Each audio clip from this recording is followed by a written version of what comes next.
and welcome to the Whistleblower. My name is Ian Trent, and joining me is today's extraordinary panel of water polo experts. Firstly, Australia's top referee, still in lockdown in Melbourne. Good afternoon, Danny Flav. Good afternoon, Ian. Thanks for having me on again. Absolute pleasure, mate.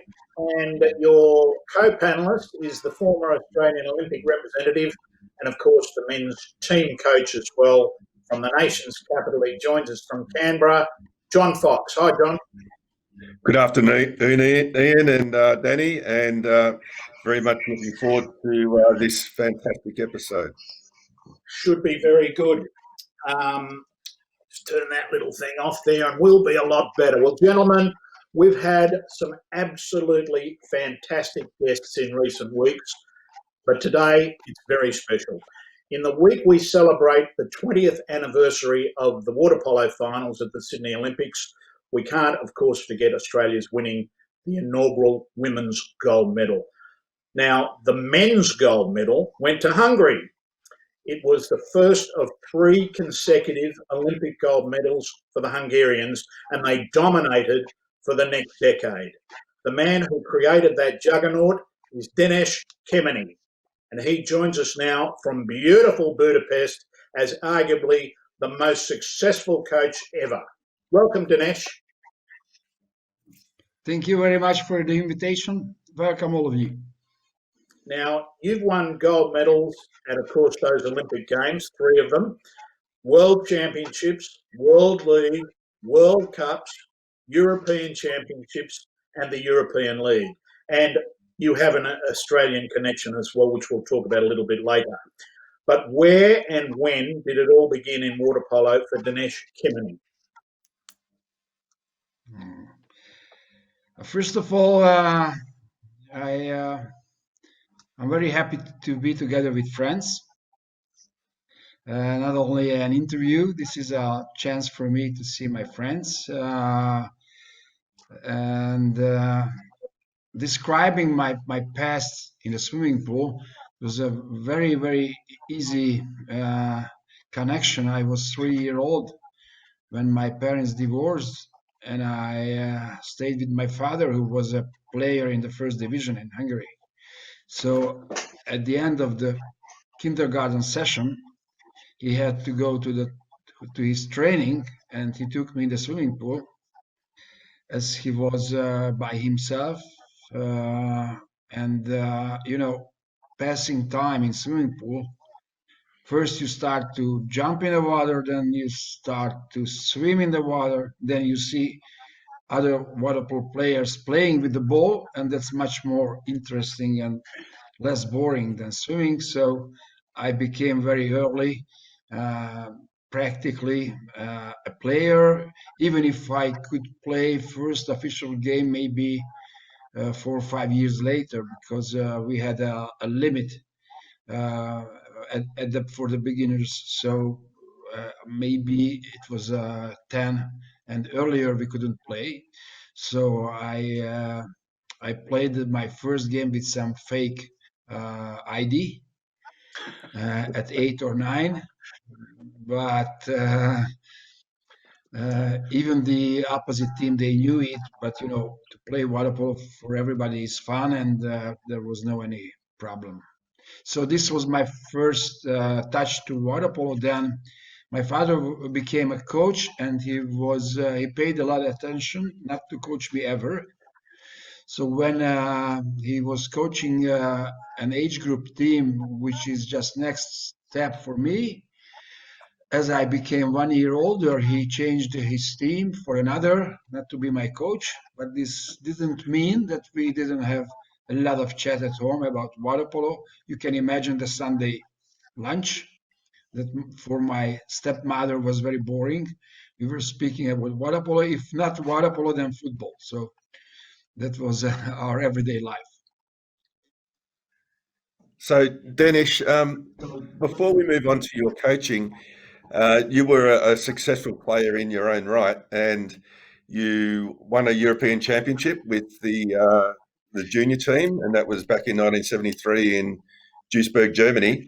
And then you went on to play for the national team. Can you give us a bit of an insight how your playing career developed from those junior days?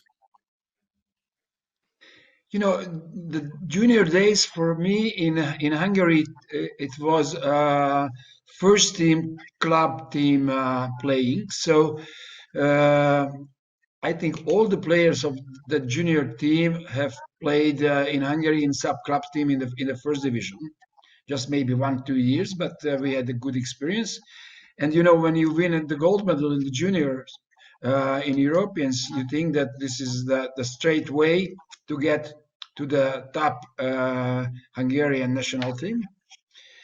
So the year after, that was my first game, but altogether I played only 17 times in 13 years. My last game was in 86 in the national team. So from 74 to 86, I was sometimes in the squad, sometimes out of the squad. Hungary had a very, very strong team those years, and the position I played in the game was very similar to Gábor Csapó, Tamás Faragó, István Szívos position. And these players were top world-class players, so it was very difficult for me to be a permanent player in the national team, but I was very, very satisfied as my games, my players passed full, including absolutely the Melbourne part. And So, just before we move on to the Melbourne part, so yes, you played with some absolute legends of the game, and could understand how difficult it was to get into that Hungarian national team. But then you went on. You did also play professionally in Europe. You played in Italy, and then tell us about how you ended up in Australia, in Melbourne. The right order was that from Hungary, my first step abroad was Melbourne. Dezső Gyarmati was a very successful player and coach. Was coaching Victoria stateside the year before, and he decided to go back to Melbourne, not only himself but with a good Hungarian player. And at the end, the result was that he couldn't go back to Melbourne, and I came only myself. And to play for Victoria, I was playing first in Footscray side in the Victorian Championship, and then some Footscray players, including yourself, made the squad for the Australian titles. And then, as the club competition was over, we prepared the Adelaide finals for the state competition. And after the state competition, we won. After, maybe you should know it better, after 15 years or something, we won the gold medal. We went to Canberra to play the club competition for all the states. So it was briefly about 4 months that I was in Melbourne, and I enjoyed it very much. From Hungary in wintertime to be in Australia, everything was different, and I had a very, very good chance to make lifetime friendships. so Denis, I just want to backstep a little bit. With your father, how you said that he always went one age group above you or a different league too, so he wouldn't coach with you. Did he influence you and help you and talk to you in all your competitions right through up to the national juniors, and then from the juniors onwards? Was he always there? Yes, as his interest about water polo was 110%. So he was working as an engineer, but he was always in his mind, he was always a water polo player, or later a water polo coach. And just being his son, he had a huge influence on my way of thinking, even if he didn't give me advices. Maybe until the age of 14, 15, 16, but later on, nothing. He just he was just talking to me, and as you talk to him, you have his mentality clear, which helps you to have your own, maybe different, but in many things not different view of the world or sporting world or anything else in your life or your future. So when I became after my Australian time, I went to Italy as a player, but after 1 year, the Italian club wanted me to look after kids. They wanted to have all my experience for their age group teams. So I started to coach. Uh, I played for 5 straight years, but from the second year I was coaching kids. And he didn't give me any advice, my father. He just let me uh, work. And when I had questions to him, then he answered. That's a big difference than to to make some intervention in your work or to help by answering questions. Denis, I just going back to now when you come to Melbourne, Australia, you played with Footscray Club. At one of our training sessions, one of our first training sessions, I can remember you hopping in the water and saying, I will get out to my bathers. You pass me the ball up here. I will pass it back to you. I will stay up to my bathers. You pass it back to me, and I will score the goal. Simple. You know, the huge difference may be not huge because now it's almost the same. But those times, uh, Anglo-Saxon teams like Australia, US, Canada, they were very good swimmers and very good shooters. The shooting ability in US, in Australia, were coming from baseball, from cricket, I think. From the early age of the kids, they start to throw the ball. And the regular movement of shooting in water polo is very similar. And everybody was coming with a swimming background, not only Foxy, but all the players. So swimming fast and shooting well was very regular for Australian, for US players. And I think that the egg beater leg, which at the end is fundamental as the other skills for water polo, egg beater leg was not cured as much as in Europe. But you can improve even if you are a first team player, even if you are 18 or older, you can improve by working. The early age is important of the egg beater leg work, the technique. If you have a good technique, then working stronger, as you told me that you rise up and you show your biters to work stronger, then it can make double your performance in the game. So Denis, talking about egg beater and using your legs a lot, do you think, because you stayed with Pete Smith, who was a coach of Footscray, do you think him making you dig holes for a job helped you a lot? He wanted. I think that I was. I was a good guy. I didn't show to Footscray players. I didn't speak to Footscray players as one of the best player of the team. I was a teammate, and I wanted to help the team playing, but not by behaving as a top player. And Peter realized that I don't do anything during the day because we had some state team session in the morning, 6 o'clock, then club session and state team session in the evening. So I was free during the day, and he offered me to help him as a plumber. And I was graduated as a veterinary doctor, but I couldn't work. I didn't have the license in Australia to work with it. So I went with him. I had experience building in Hungary houses. We didn't have in Hungary those times, normally enough money to buy ready-made houses. So we had to build ourselves.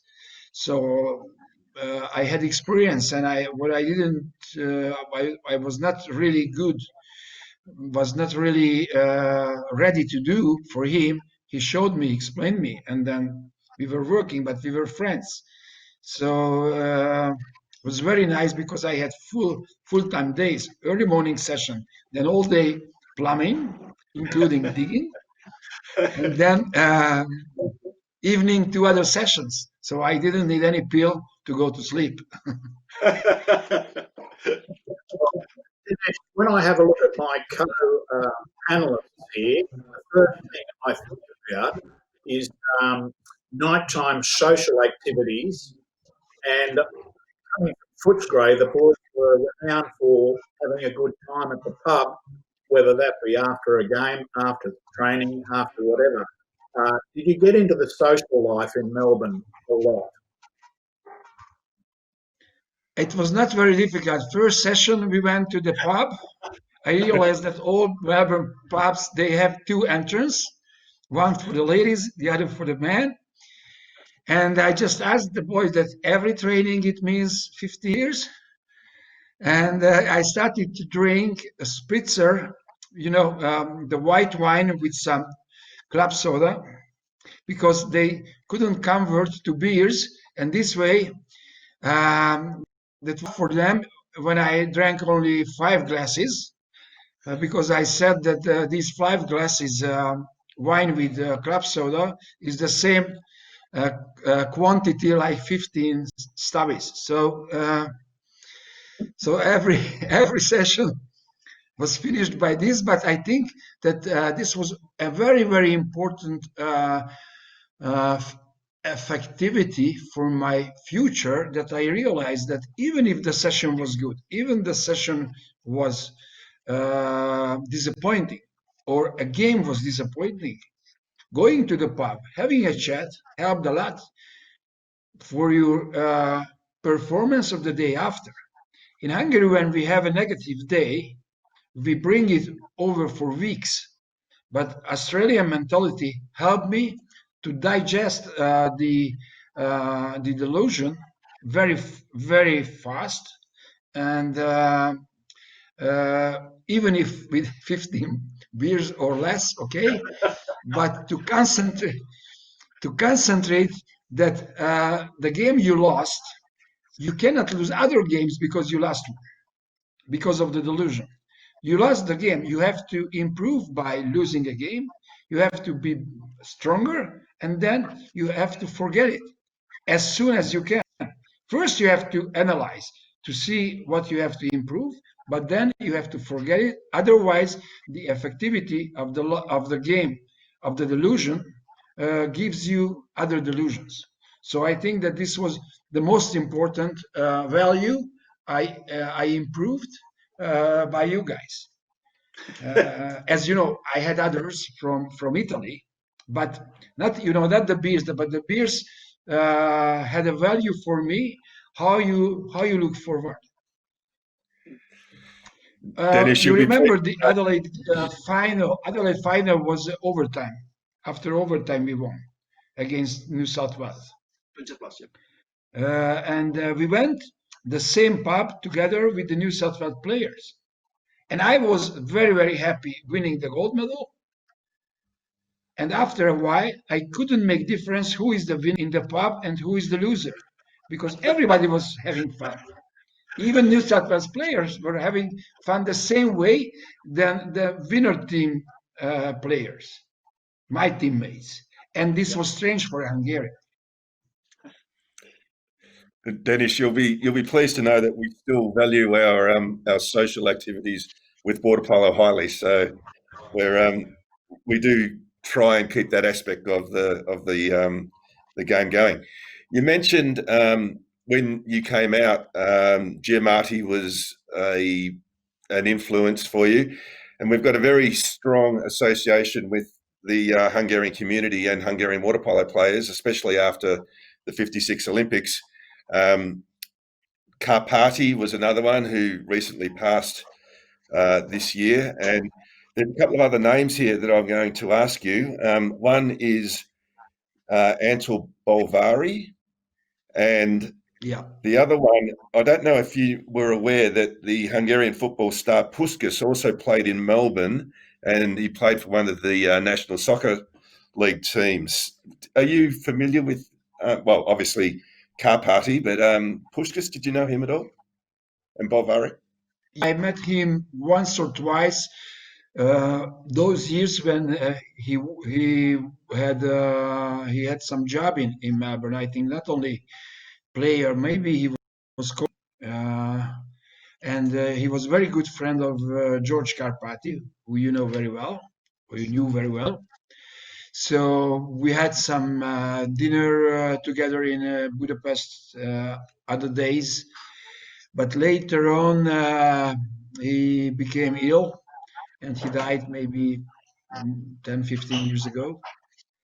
Now we have the central stadium of soccer in Budapest by his name, Puskás Arena, 75,000 seats in this beautiful stadium. And I think that he was the best known Hungarian person ever. Even if we had scientists, we had musicians, we had actors, famous, but the most known Hungarian ever is Ferenc Puskás. Ferenc Puskás, and I'm proud of him. So, Dennis, Tom Hogue, speaking of legends, he was very good friends with your father. How did you get on with Tom, and how did you rate Tom? It was in '82 that my club team, my Hungarian club team, had a training camp and tournaments in Canada. And there was a tournament when Australia played. My team have played. Two Canadian team have played, and on the way back to the hotel, I was sitting next to Tom Hogue, and he asked me. He knew my name, and he asked me that, "Are you relative to Fecho?" And I explained to him that yes, I'm relative of Fecho. I'm his son. And then he told me about that when he was a young player and he was staying in Kama Markovic home in Budapest for months, and he had training sessions together with Kama, with Spartacus. My father was Spartacus goalie, so he had a very good relationship, friendship with my father for many years. And so I got to know him personally in '82. Then in '85, when I arrived in Melbourne, we met. He had a trip to Melbourne. We met in Melbourne. We were persons knew each other for years, and you know he was a legend in Australia because he was very long time national team player, then very long time national head coach. He had excellent players those years like Charlie Turner or Chris Vibro or a lot of others. And Australia was strong.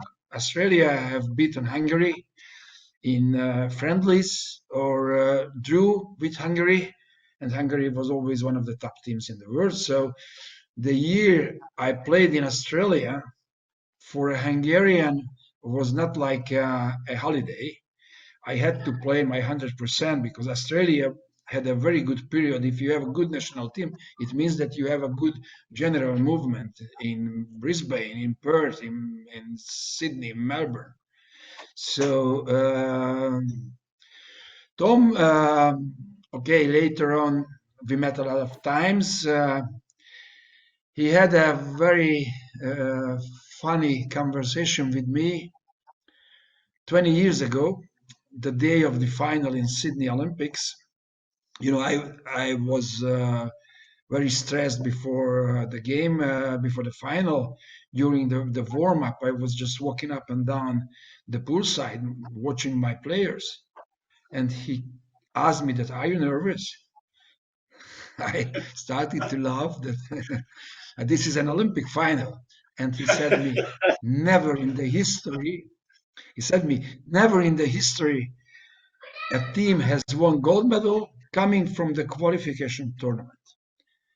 And so he remembered me that Russian team has just won the qualification tournament in January in Hanover, in Germany. So that's 100% that Russia cannot win the gold medal. So it means that the only team who can win, the other finalists. Okay, it was easier for him, but the team started to play very well in the first two quarters. So we were 6 goal up after two quarters. So the final became a friendly training session. And Tom's still going nice and strong, as you'd be happy to know, Dinesh. Now, let's backtrack a little bit from that. How did you progress from playing to coaching?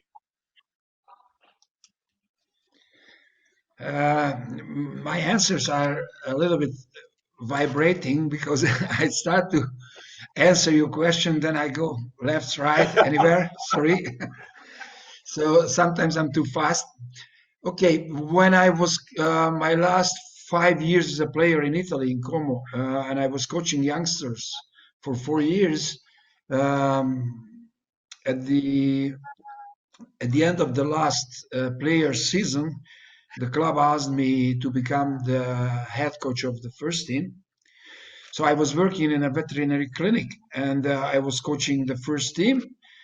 And I decided, if I don't do something else important and excellent level in 5 years, other 5 years, then I will stop coaching, because my father taught me when I was young that anything you do in your work, in your life, have to be 100%, or you have to quit. You shouldn't do something, let's say, half power. So I started to coach. I made some experience in 5 years. I think that the team's position on the ladder in the championship, as was a middle team in Italy, was a little bit better than the value of the players, the certain players, I mean. So I was sure that I work okay, but the only person knew it, that I work well, was my wife, because I taught her. But nobody realized that a team who should finish on the 9th or the 10th position or 6th or 4th. It's a big work of the coach, the result of the important work of the coach. So I was close to finish coaching when I had the chance for the Hungarian national team. So I moved back after 10 years in Italy, after 1 season in Australia, then 10 years in Italy. So I was out of Hungarian water polo for more than 10 years. And I moved back and I started to work with the national team. And that have changed everything for me and everything, I think, even for Hungarian water polo. It certainly changed it, Denis, because you had a medal drought from 1980, and then you took over the reins in 97, and by 3 years later, you'd won a gold medal. So yes, it was a great decision to appoint you as the coach, and then you obviously went on to coach another 2 Olympic gold medals. And how many? I think we've got a stat here that said you played in 29 major competitions and medaled in 27 of them in that duration from 97 through till 2012, which is just an amazing achievement. So tell us about the 2000 experience. And just as an aside there, Ian mentioned at the start of the show that our women won the gold medal, and they celebrated last week. They had a reunion, but unfortunately during COVID times, it had to be a Zoom reunion. Are you planning to do anything with your team, or is there any sort of celebrations to celebrate that medal that you won to the day and almost to the hour now, back in 2000? Yes, tonight we will have a dinner together. The 12 players, because you know what happened with Tebel Benedict. So the 12 players and the staff and myself, we have a dinner in the Margaret Island hotel, which you should know because all the tournaments we have always our guest teams in that hotel, the Thermal Hotel. So we have the dinner tonight. We have 10 or 11-minute long video clip of the event, beginning from the first game, just half a minute, 1 minute of each game, with some music, and that's beautiful. The players, they don't know yet. We will show them during the dinner. I organized with some technical expert. So I think that celebration is obvious for us and much easier because we have all players here in Budapest, and everybody is from Budapest. Even the players who were from other cities, they live now in Budapest, so much more easier. But as you mentioned, the women team won in Sydney. The head coach was István Görgényi, another Hungarian former national team player, and the coach he coached, I think, even in Melbourne for the institute. So István was my teammate in some games in national team in Hungary, and for years in club team. So we knew each other very well. István was expert in psychological parts and team problems, not even in sport, but even extra sport. So I was not surprised that they won the gold medal, even if any important game can be decided by one shot, by one save, by one pass. But they won, and you don't have to explain any gold medal. So. So, Denis, Foxy just mentioned that you took over in '97 and your first Olympic was 2000. Did you have to stamp your authority with the players coming in, and did you have to drop players, veteran players that had been in the Hungarian national team for a while before the Olympics? No, I had to do it right at the first week. So I gave the chance. I gave the chance for all the players who have played the previous Olympics in Atlanta. I invited them for training sessions.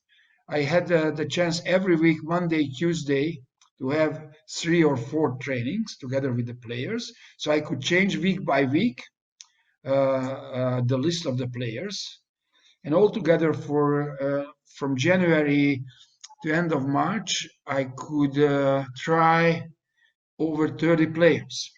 Because, if you see a player playing in the club from the stands, can be different when you are coaching the same player, because maybe we don't have, that touch of feeling, and then he can repeat his performance, what he did for his club coach. So I needed players who will play their maximum together with my coaching methods. So at the end of this 2 months, 3 months period, I picked 17, 18 players squad, and about half of the players from the previous Olympics could save their position in the team. The other half became, a youngster part from junior, from cadet, very successful national team players like Tamás Kásás, like Tamás Molnár or Gergely Kis, a lot of players. Now you mentioned them, they are big stars, but those days, all these decisions were, surprising for the Hungarian audience because maybe they didn't realize that these youngsters have a lot of talent and their performance were much, much less than was projecting for the future. Because, an 18, 19-year-old boy with a talent, with the work of the upcoming 4 or 5 years, will make him a 50% more valuable player. And maybe some other 26, 27, 28-year-old players, they are ready-made players. So this kind of mixture gave us the chance for the future to start to win gold medals. Okay, I believe that. A lot of people didn't believe it because they didn't see the real chance of this mixed team. Because normally, when half of the team young, the other half is older, there are problems between the generations. But I asked the elders to help the youngsters, and they answered me that we didn't have this help in our past. Okay, now we change this kind of mentality. So, and I was the boss, and they had to follow me. And once I explained them, never ever I had to again. This kind of mentality, once we broke that the older experienced players shouldn't help the youngsters, once we broke it, then even now it works very well in Hungary. It's a good lesson, Dinesh. It'll work anywhere. Can we just advance a few more years to Sydney? Can you just give us a few memories of the whole event, the Sydney Olympics, apart from winning, which was great? I think the first important step was that I asked my president, I was head coach, not the president, and the president had the key to the safe, to the money. So I asked him not to stay for 9 days, 10 days because of the time zone difference in the village, because it will be too much if we are there for 3 weeks. And the most important 3 games are the last 3 days. So I asked him to move to Brisbane for a week, and then we arrived only 2 days before the first game to Sydney, to the Olympic Village. So we started very well, the Olympics. Everything was new for us, and was nothing boring in the village. We started very well, first 2 games. Then I was red carded on the third game against Croatia. We lost by goal.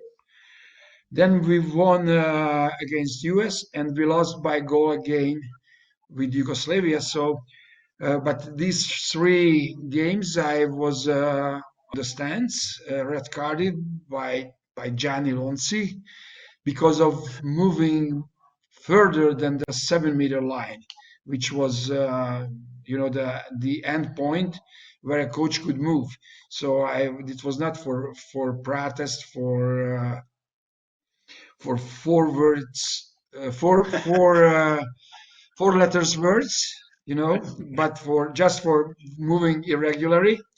But anyway, it was 2.5 game. I was out. Maybe I had a rest, and then we started the last three games. I was ready to help the team to win these games. Italy was a very difficult game in quarterfinals. If you lose the quarterfinals, you cannot make the medal. And Italy was a favorite for the gold medal. Hungary was as well. And we won the game 8-5. And I arrived to the changing room, to the locker room, and I saw the team very, very happy.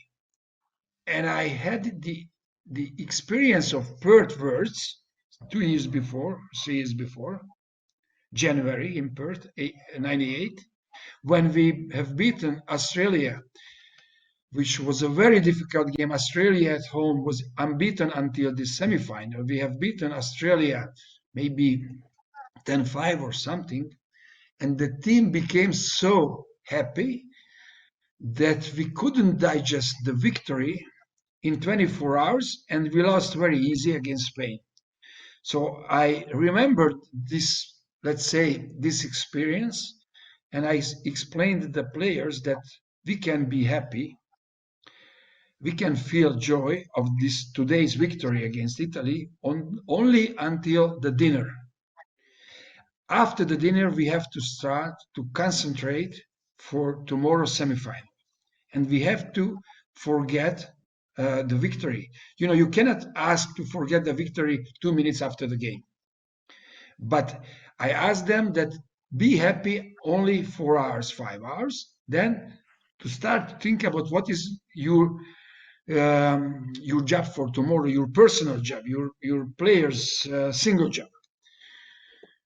And then the day after we won against Yugoslavia by goal, and I asked the players again that we have joy until the dinner, and when we have beaten in the final Russia, after this medal ceremony, Gergely Kiss came to me and he asked me, Mister, can we be happy until the end of this day, until the dinner? And I corrected me and I told him, okay, we can be happy until Christmas. And then after Christmas, we have to start to concentrate on next year's event. And Denis, on that, you have a great understanding and connection with your players, and I suppose that's a segue into how did you keep the players motivated from one cycle or one Olympic Games to the next, and then the next one after that? What were some of the secrets that you had to keep those players involved? Because one Olympic Games, one Olympic gold medal is the pinnacle for a lot of players, but to manage to get 3 is just amazing. First, I think that the big change was that I didn't behave myself as a commander, as normally head coaches do, like in the army. So I explained to the players what I expect from them, and if someone didn't do that, could find himself out of the team because he was not a help for the team. So I didn't use, any method to make them disciplined. I never told them what time to go to bed. I just wanted them 100% on training sessions and 100% on the games. And if I realized that someone is the performance is dropped, then he was out. So I didn't have to ask him at 11 o'clock, you have to turn off the light in your bedroom. I just told him that tomorrow 8:30 is the training in the gym. And he went to sleep what time he wanted. But if his performance dropped, he was out, and this way it was enough. So I gave them some fun. I gave them hard work, but everything was, in a funny atmosphere. And this was an important change. And to motivate them, it was that I always made them realize that players, important players, have to fight for their position in the team. If you build up a squad before an event and you work together with the squad 2 months, you have 18 or 19 players. At the end of the preparation, you have to decide who will be the 13 to represent your country, Worlds or the Olympics or whatever. So what I did, that, as you did as well, I had 3 center forwards in the because I needed to.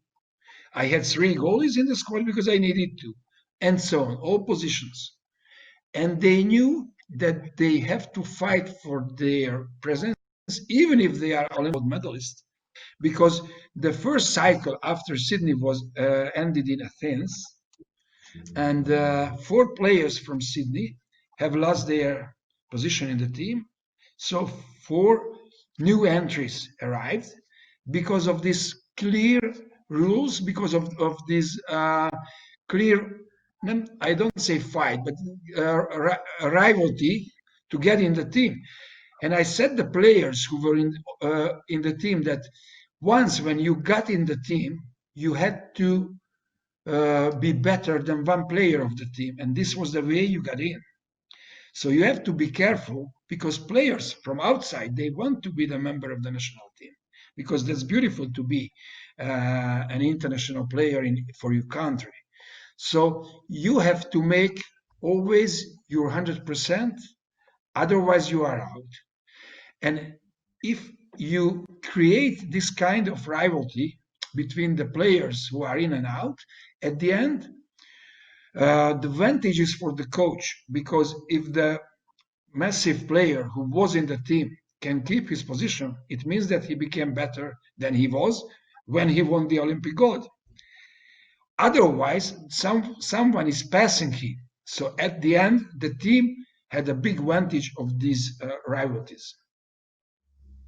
And I think that if you create this kind of rivalry, then you don't have to motivate the players to win another gold. The first goal is like your first date with the girl. You exciting because you don't know what will happen. You just heard something. Next time you're excited because you know what will happen. Denis, on that comment, to win 1 gold medal is amazing. To win 3 is just an unbelievable effort. And you said your first one, you know what's going on. The next 2 is better and better. Do you have a Olympic gold medal which is outstanding or better than your first one or the second one, or vice versa? It's difficult to say because the first is always the first. You just dream, but you don't know what is it, how is it, what kind of emotions you feel, and that was the first in Sydney. The second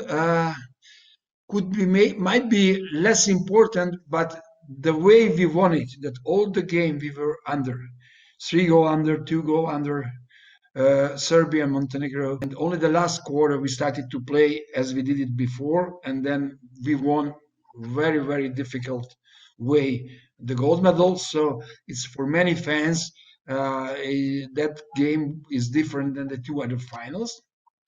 And the third one had, a special target, as you mentioned, never ever same team, same coach, 3 in a row have happened. Because with different teams, the same coach, on different coach, same team is easier because other motivations by changing the persons. But we had to survive all the difficulty that we were a marriage. And this marriage in sport was like a private marriage, 50 years, with a lot of difficulties to survive. So I think that all the 3 has some special smell, some special taste, and I cannot tell you one more important than other. Denis, you evolved as a coach, I believe, and I watched all of your games, and I thought you changed with the times from a very different game from Sydney through to London. And can you tell us some of the ways that you changed your coaching methodology? Did you have to change for the players, or did the game change that you had to modify some things in your coaching? Yes, technically, changing the game is permanent.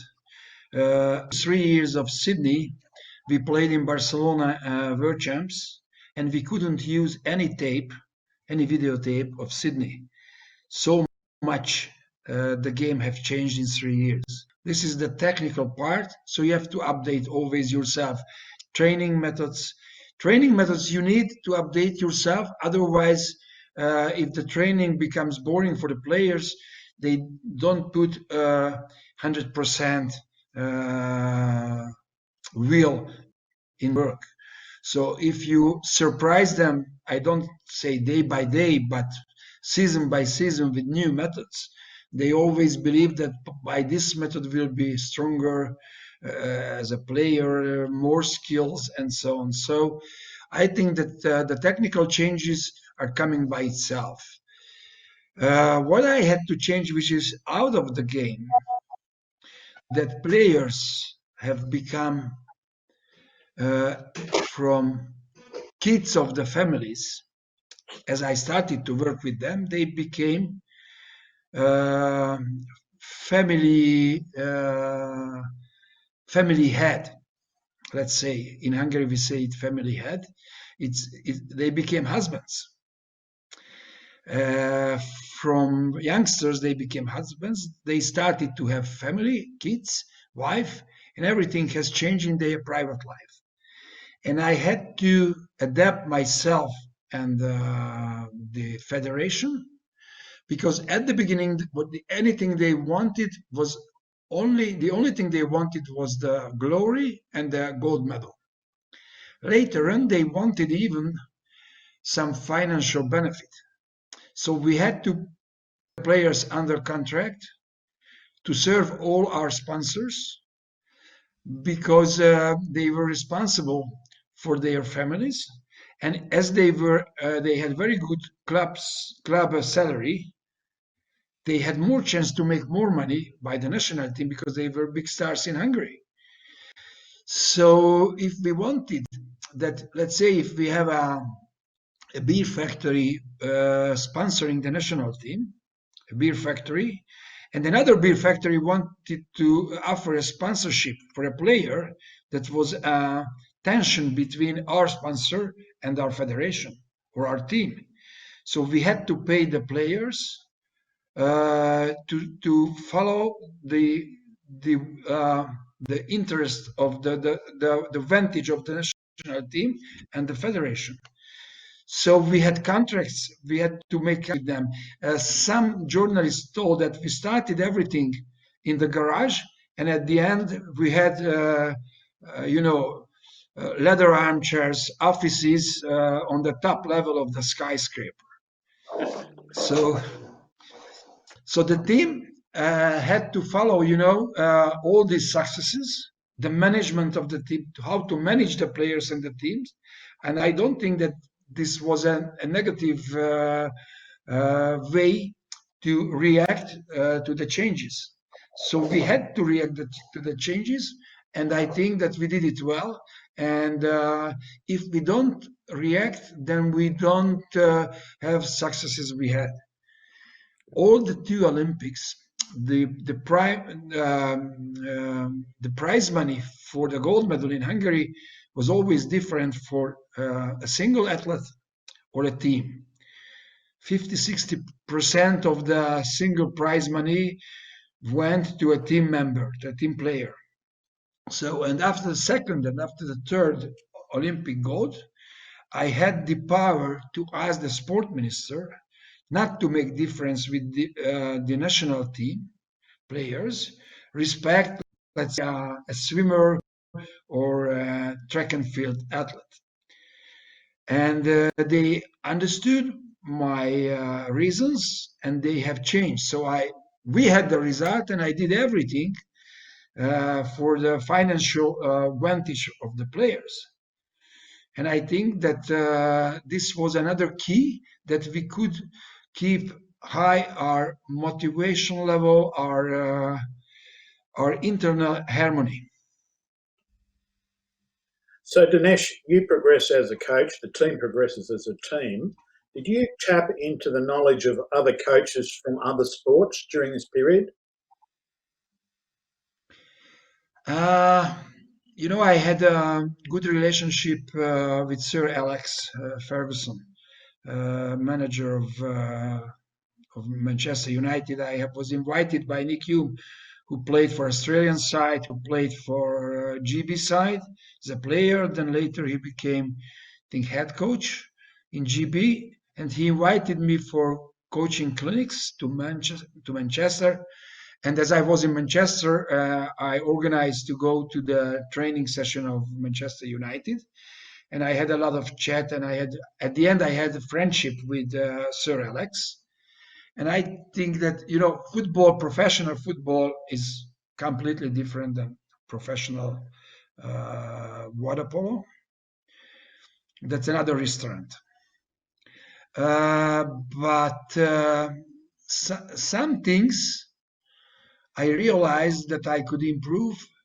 Respect what I saw in Carrington in United Training Center, that I could see how Cristiano Ronaldo, Wayne Rooney, Ryan Giggs, or a lot of players, the list of the players, were preparing for their training session, how they did their 110% during the session. But everything was always in joy, in happiness, created by the boss. Sir Alex put a lot on that. If they have to work hard, let's do it with harmony, with good atmosphere. And at the end of these trainings, the players had the lunch, and I always had a chat in the office of Sir Alex. And what I realized that for him, any big star like David Beckham or even Cristiano Ronaldo was important for the club, but for him, these players were not more important for the club than the club itself. So Sir was serving the club, the two letters M and U. And for him, even of himself, Manchester United was more important than Sir Alex Ferguson for him.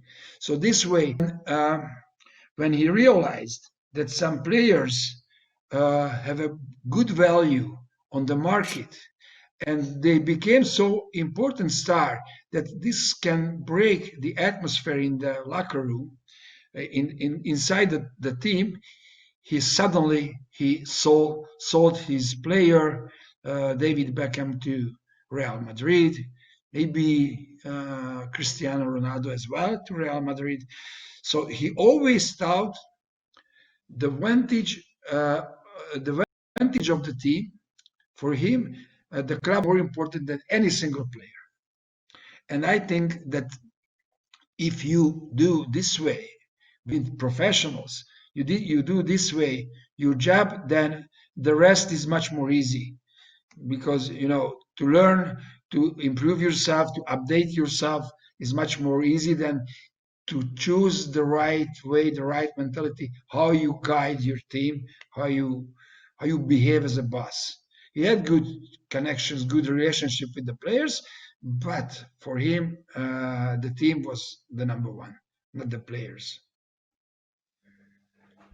Denis, it's an amazing, some amazing things that you're saying there, and I suppose one of your star players and someone who you groomed to coach after you, and unfortunately that player will be missing tonight from your celebration dinner, but Tebel Benedict, can you tell us about how he was as a player and then how he progressed into the coaching ranks? And just, we saw footage of people outside Margaret Island after his unfortunate death, but just the way he was revered amongst the Hungarian people was amazing.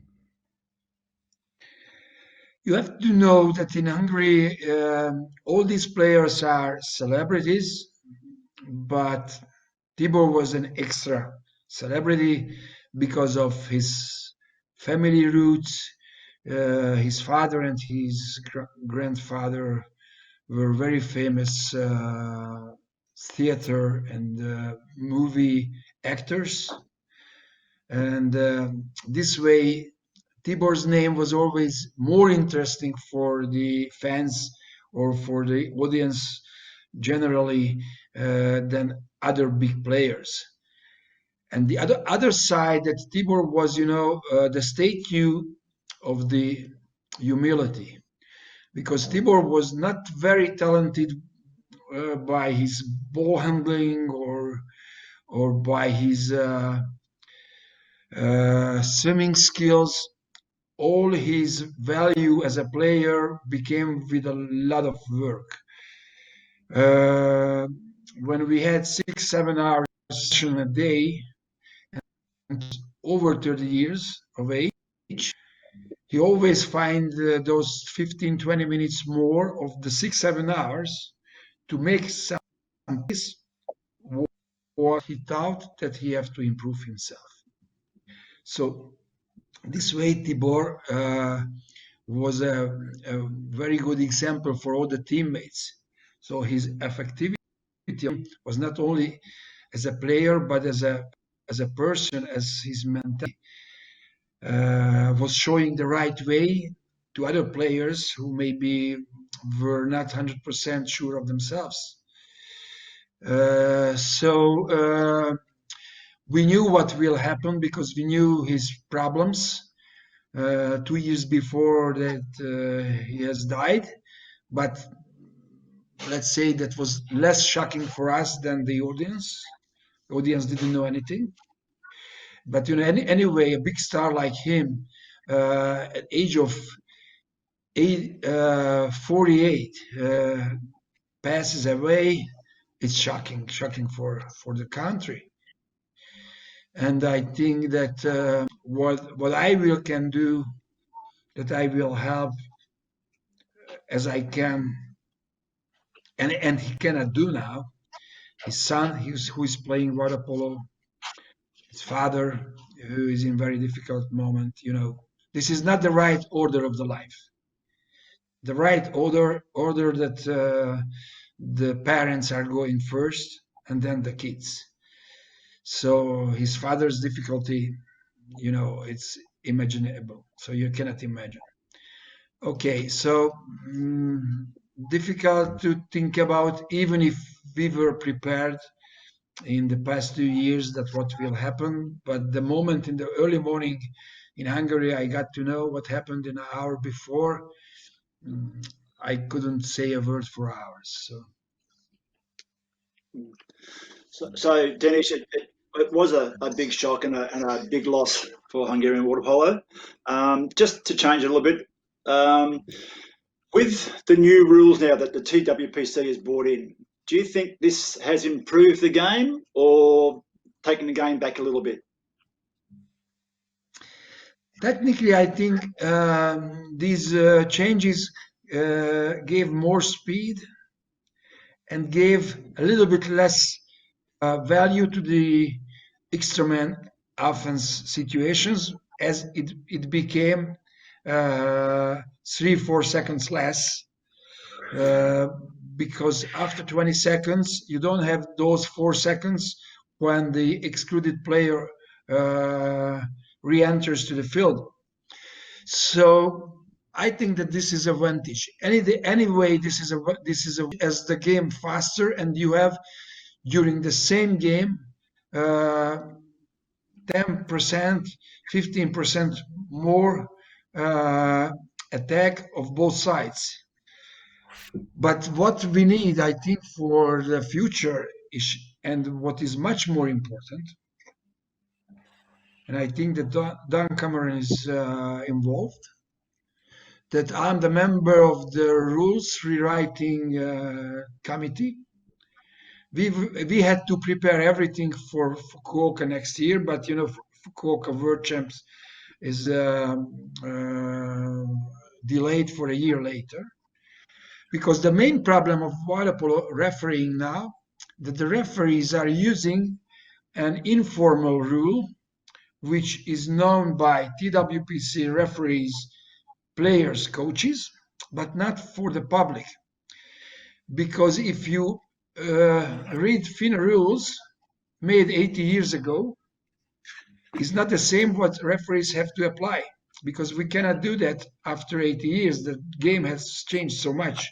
So we have to rewrite the rules much more simple, much shorter, and the same what you apply during the game as a referee.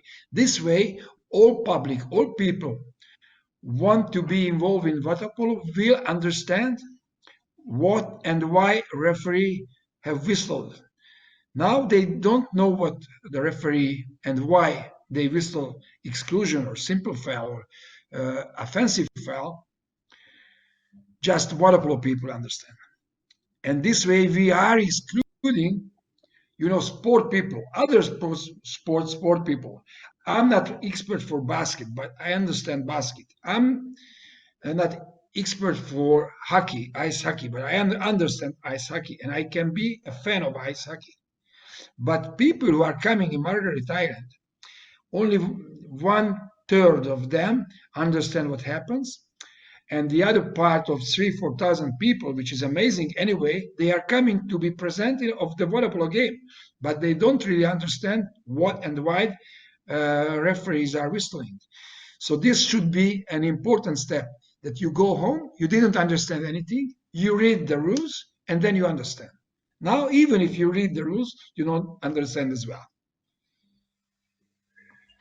It's very sound advice there, and hopefully, Denis, you have ears that listen and take what you're saying. And if the Hungarian people are struggling to understand, God knows what Australian people are thinking of our game.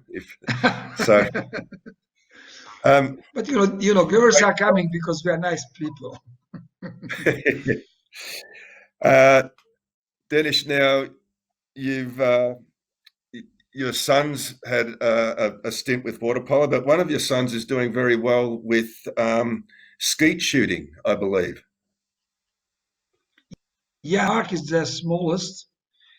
You might meet him maybe 3 or 4 year old, 10 years ago, when you visited our house with Danny. Yep. Mark started to play water polo in Florida. He used to go to kindergarten and the first 3 grades in Boca Raton, and he started to swim. He played football. He started to play water polo. Then, when he realized that every training session at the age of 11, 12 is 1 hour swimming and then another hour ball handling, he realized that swimming is boring. Even 1 hour is too much for him. So he stopped. He started to play tennis. And now we realized that he has good skills for clay shooting, not only skeet, but even trap and other disciplines of clay shooting. And he can beat older boys as a first year of competition. So he's motivated. And clay shooting is very interesting. It's very similar in water polo. The last minute you tied with the opposite team, you have to forget everything what you did. If you did well in the last 2 minutes, you can lose by making a mistake the game by yourself. If you did well, you have to restart the game in the last 2 minutes. And the clays are the same. You shoot in a row always 25 clays, and if you have some missed, cannot be influenced on your mind for the last ones. And the same in water polo. Even if you had a very negative day, but the last 2-3 minutes, you have the chance to make a good decision, a good pass, a good shot to help the team to win the game. You have to forget the first 30 minutes for the last 2 minutes of the 32 minutes. And this is very similar. And since he started to shoot, clay shooting, he learns better, because now he can concentrate better even on studies. So I'm happy. The older one, because the middle one doesn't do anything with sport, the older one, Christoph, is working as a coach in age group system, water polo coach. He loves a lot. And I hope he will have a good future because he loves a lot. And I explained to him that he's graduated in business. I told him that if you wanted more money, it should be better to go on with your diploma. But he's crazy for water polo, so he have to do what he wishes, and I hope that he will have successes in water polo coaching career. Are you like your dad to him? I As do your the dad was- same. I don't give him any advice, but even sometimes once a month, not more often, he asks me something, then I answer. Now, Dinesh, can we see you in Australia at the Australian Open tennis at some stage? Hopefully, I don't know what your plans are, but be a bit doubtful. We have but to maybe, see if yes, we have to see if Melbourne is organizing some Australian, and then we decide. Smitty lives very close to the stadium, so we plan it. we do appreciate your time very, very much, and your insight and your philosophies in coaching they're fantastic for any coach of whatever stage they're in to listen to. And we appreciate your time today on The Whistleblower. Okay.